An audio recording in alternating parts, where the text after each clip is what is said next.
सच्चा सुख है क्या? कहते इस एक प्रश्न के द्वारा कपिल गीता का प्रादुर्भाव हो गया। एक प्रश्न पूछा मां ने अपने बेटे से, कपिल अष्टाध्यायी कहते हैं इसे, कपिलोपाख्यान, सांख्य योग का निरूपण कर दिया भगवान ने। सच्चा सुख, सच्चा सुख कुछ होता ही नहीं। सुख तो इस जीव के अंदर ही पड़ा है, लेकिन बाहर पागलों की बातें घूम रहा है। एक सेठ जी थे वहां, वो बड़े धर्मात्मा थे, दयालु थे, और वो नित्य तीर्थों का सेवन किया करते थे। एक बार हरिद्वार जाने के लिए अपना झोला उठाया महाराज, इतने में उसका परिवार का सदस्य जो बड़ा दुष्ट था वो आया, बोले सेठ जी हमें ले चलो, हमारे पास धन नहीं है, टिकट आप कटवा दो, आपके साथ हम भी आपकी सेवा भी कर देंगे और हमारा भी तीर्थ हो जाएगा। लेकिन उस व्यक्ति को तीर्थों से कोई मतलब नहीं था, वो सेठ जी का धन चुराना चाहता था। सेठ जी ने कहा ठीक है कोई बात नहीं, एक से दो भले। सेठ ने उसका टिकट भी कटवा दिया और उसे साथ ले लिया। अब पूरे रास्ते उस व्यक्ति की नजर सेठ जी के धन पर है। सेठ जी हरिद्वार पहुंच गए, धर्मशाला में अपना झोला रख दिया। अब वो ताक में बैठा है, कब इधर उधर हो सेठ जी हम इसका धन चुराने भागे, लेकिन सेठ जी तो झोले को चिपकाए बैठे। अब कहा देखो दोपहर का समय हो रहा है, थोड़ी ठंड कम हो रही है, चलो हर की बॉडी स्नान करावे, यहाँ महाराज करावे। अब झोला रख दिया धर्मशाला में और सेठ जी के साथ वो जा रहा है। तो सेठ जी आप स्नान कर आओ। मुझे लगा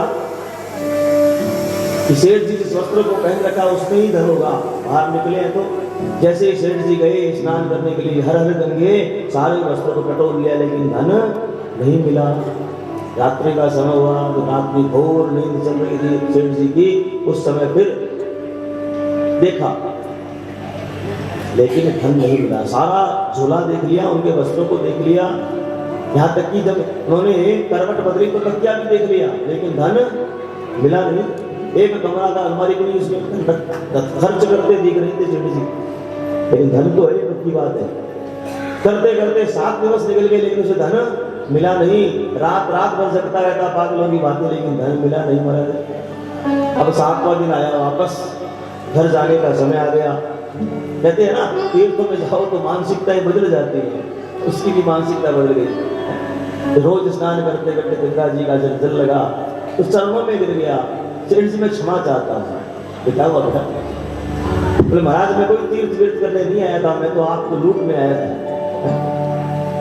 तो सेठ जी ने कहा मुझे पता है मुझे लूटने आया, तो आपने मना क्यों नहीं किया? बोले मैं क्यों मना करूं, तेरा स्वभाव है किसी को धोखा देना, मेरा स्वभाव है सब पर दया करना। तो तेरा स्वभाव नहीं छोड़ता, मैं मेरा स्वभाव नहीं छोड़ता।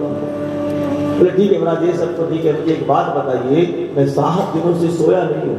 बोले क्यों? बोले महाराज मैं आपको लूटने आया था ना, आपका धन मुझे मिला ही नहीं, और धन था आपके वजह पक्की बात है, खर्च करते थे रोज आप, अभी अभी आपने दिया है।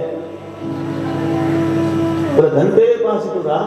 मेरे पास था। बोला जिस बिस्तर पर तो सोता था उसी बिस्तर के नीचे में धन को रखता था। तो क्यों? बोले मुझे ये पता है कि तू सारे घर को खोज लेगा, मुझे खोज लेगा, मेरे वस्त्रों को टटोल लेगा, लेकिन तो अपने आप को नहीं टटोलेगा। मुझे विश्वास है, इसलिए मैं निश्चिंत हो जाता था।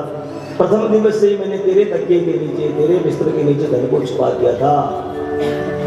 हाँ ये सुख भी उसी धन की तरह है, इस जीव के अंदर ही बैठा है सुख, लेकिन ये पागलों की भांति दूसरों में घुसता है। ये पत्नी मुझे सुख दे देगी, ये बेटा मुझे सुख दे देगा, ये बहू मुझे सुख दे देगी, लेकिन सुख तो स्वयं के अंदर पड़ा है। वहां सुख और दुख स्वतंत्र रूप से कुछ होता ही नहीं है, मन की परिभाषा है।